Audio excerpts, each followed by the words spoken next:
Good evening, everyone. Thank you for joining me for a presentation on the Amazon grocery store project we've been working on. My name is Timothy Static, and I will be going through the presentation. Just want to say a quick thank you again to the project management team for allowing me to work on this project, to gather the data and to make a recommendation. To begin, we're going to start with our agenda. So we're going to go through a quick introduction of the study that we went through, the hypothesis that were formed, methods of research that we used to gather the data, results of our research, the conclusion of the study, and finally the recommended business strategy that we will approach based upon these findings. So to begin, introduction. So we wanted to find a need for a brick and mortar location. Amazon continues to be a leader in the world of e-commerce shopping. As Amazon continues to grow, so do the attempts from our competition to take over some of our e-commerce market share. Walmart and Target continue to push online purchases, free delivery to their brick and mortar locations, and shipping directly to their customers. One area of their business that continues to grow is their grocery segment. By focusing on creating an Amazon grocery store, we can create a brick and mortar presence as well as take some of the grocery market share from Walmart and Target. In doing so, our competition will either need to put more of a focus on their e-commerce or grocery segment. This will allow Amazon to either take back some of our e-commerce market share or take some of the grocery market share from our competition. Additionally, we will have a brick and mortar Amazon presence for the first time in our company history. And then the research process itself. So for our research, which we'll get to in detail shortly here, we referenced both academic research as well as a consumer survey. And you can see on the bottom of the slide there, so we wanted to define our objective and problem, determine our research design and prepare a research instrument, sample and collect data, analyze the data, and visualize and communicate results. So that's the process we're going to take you through in the presentation, and that's really the methodology that we used while we went through this whole project process. All right, so we mentioned hypothesis. So we're going to start there. I am suggesting that Amazon should create a brick and mortar grocery location to expand its current product offerings. The goal of this expansion is to combat Walmart and Target, who are currently entering Amazon's selling space, by increasing their online presence. Currently, Amazon has a limited amount of food products that can be purchased online. By creating an Amazon grocery store, Amazon will be expanding its product offerings in a brick and mortar location that would not overlap with what Amazon currently sells online. And that's a key piece of this. We wanted to make sure that the brick and mortar location that we made did not overlap with sales we were already doing online. Because if we created the overhead it costs to have a brick and mortar location and we're just selling in person things we would have sold online, we're not going to drive any revenue. And that brings us to our next point. So increased revenue. So my overall hypothesis is that if Amazon opens up a brick and mortar grocery store chain, Amazon will see an increase in their company revenue.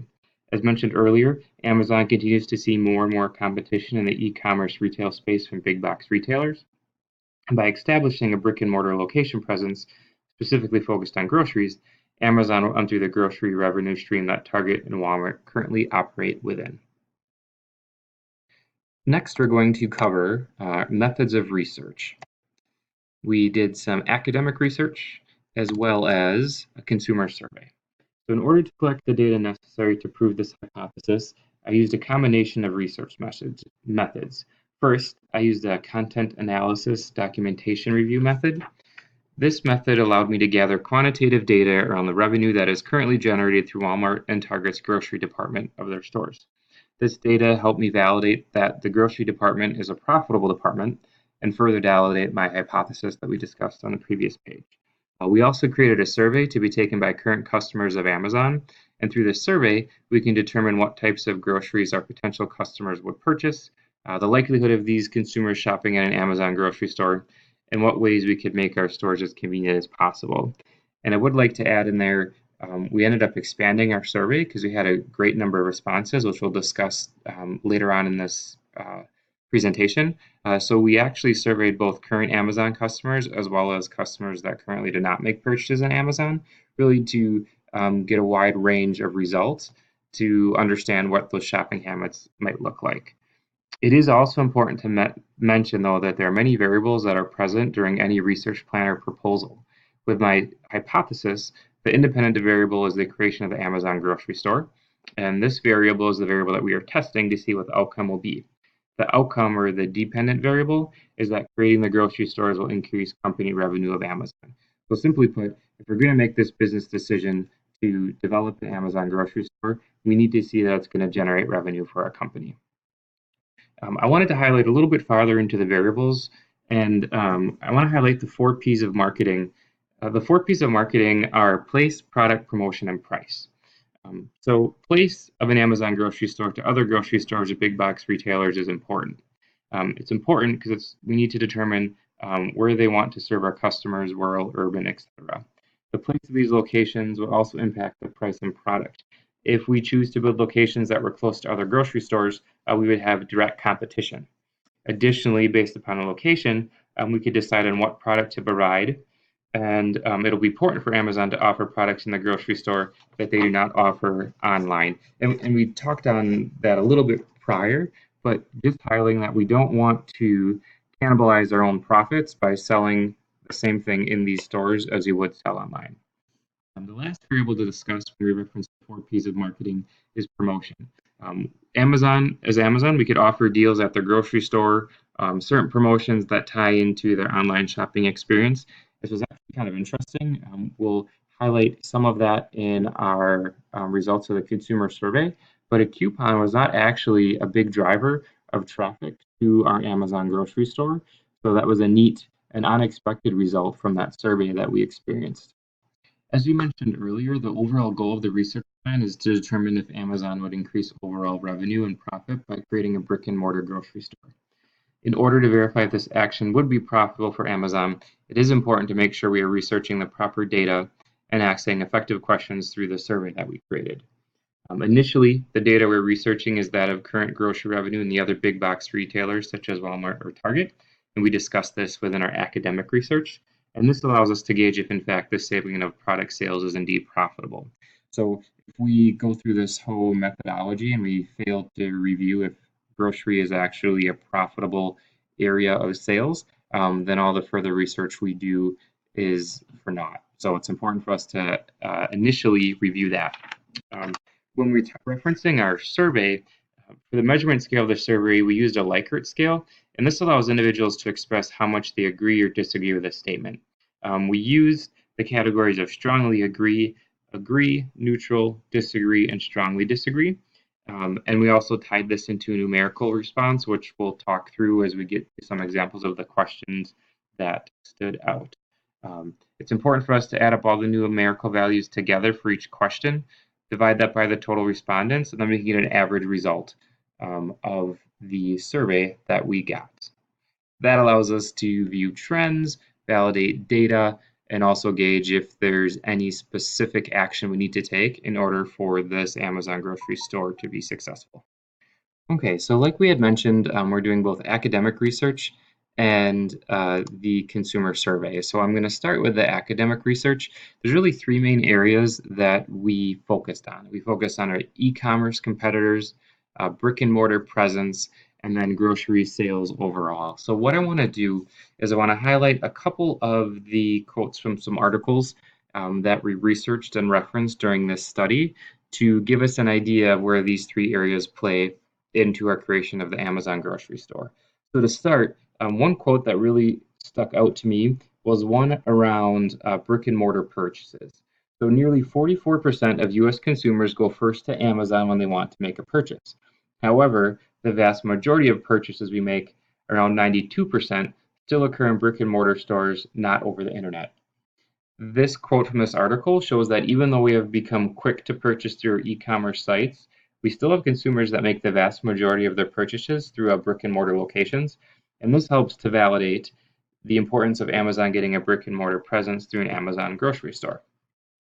Second article highlights Target and their focus on grocery sales. Target's grocery sales struggles began to surface in 2016 when the grocery accounted for about 22% of its business but failed to produce comparable sales increases.